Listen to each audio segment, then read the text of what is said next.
This is The Healthy Healer, where true voice is your medicine. This is where we help doctors and other healers navigate through the challenging times by learning from the best minds in the healing industry. Laugh, cry, and be surprised. It's entertainment, education, and inspiration so you can continue to be the unique and amazing healer you were destined to be. Welcome to humanity. Welcome to The Healthy Healer with Dr. Fred. Hello, it's Dr. Fred, and welcome to the next episode of The Healthy Healer, for which I am the founder and creative of this particular podcast. I love podcasting because I really get to meet such fascinating people and then introduce a group of people like yourselves to them for what they stand for, who they really are, and their magic and magnificent self being exposed in a way that comes from powerful conversation. Kara Goodwin is an excellent example of someone who meets that criteria. Kara, after all, is somebody who has worked through her life to find a way to be steady, to find a way to be a mom, to be a wife, to be a suburbanite, to be in corporate, to be out of corporate, to teach, to facilitate, to coach, and frankly, does it all, at least in no small part now, with the stirring of the drink being managed by meditation and mindfulness, for which she sees herself as a teacher, as a trainer of others in the corporate world and in the personal world. Multiple different approaches to mindfulness and meditation exist, and Kara is able to speak to all of those. She has access to the multiple ways that mindfulness and meditation can work to ground our lives, how one can be silent and still and actually find their ways to certain levels of frequencies and vibrations that lead to harmonic resonance with the world around us, resonance with the world around us. And that's what she does. And that's who she is in the conversation. And you can see that and hear that from her when she's speaking to me. So Kara is brilliant along those lines. And it was so much fun to talk to her this week about the relationship she has with bees. And she's a beekeeper. And she had an incident this week, as many of you have already heard, where she did something that the bees so-called got angry about and let her know that she was angry.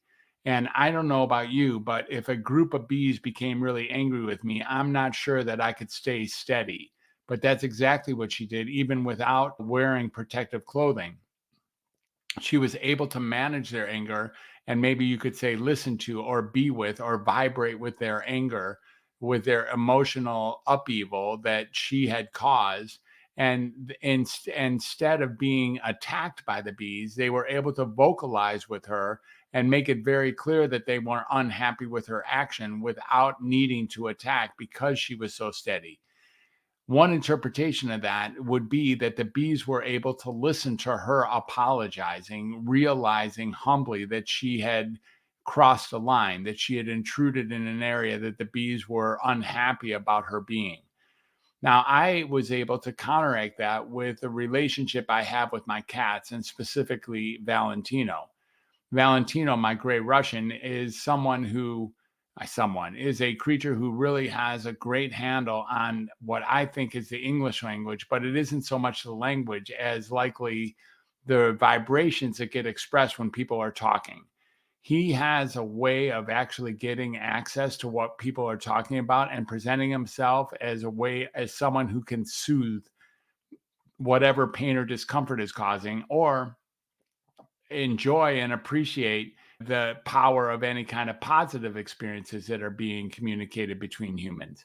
He's able to attune himself in a harmonic way with the energies being exuded by the human being. Often it's me. We have a special relationship. And he knows when I'm sad. He knows when I'm angry. He knows when I'm hurt. But he also knows my positive experience, when I'm feeling loving, when I'm feeling affectionate, when I'm feeling happy, when I'm feeling funny, when I'm feeling steady, when I'm feeling grounded. Then Valentino gets to access that as well.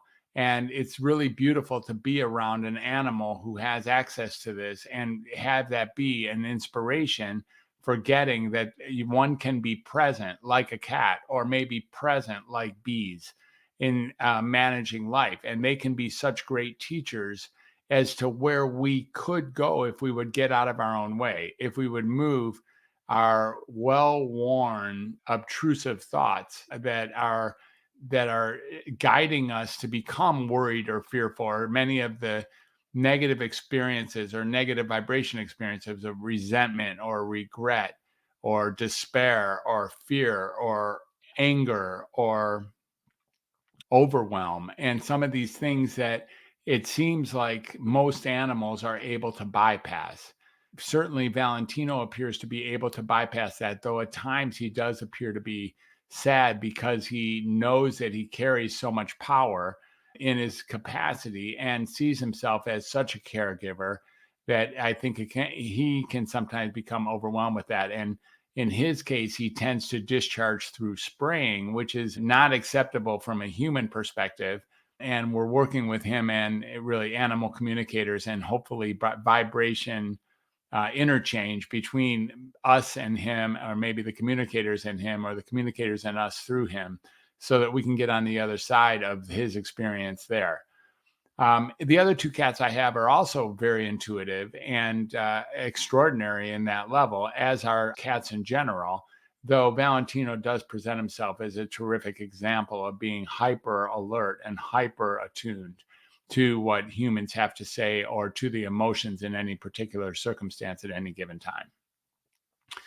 So I hope you enjoyed the conversation about mindfulness and see its value. In this case, we didn't speak so much to the content of the value of meditation, other than really just exhibiting what occurs and then speaking to what little we can speak to in a linear fashion towards this topic of experience, towards this topic of ontology, of really getting what meditation is by doing it, by being it, by having it, and really by experiencing it from the ground up, and getting that it really does give an access to a stillness and a capacity to hover over life and gain new access to what groundedness means, or what resonating means, or what being in human connection means. Because at the very end of the day, human connection appears to be the ultimate prerequisite for all healing.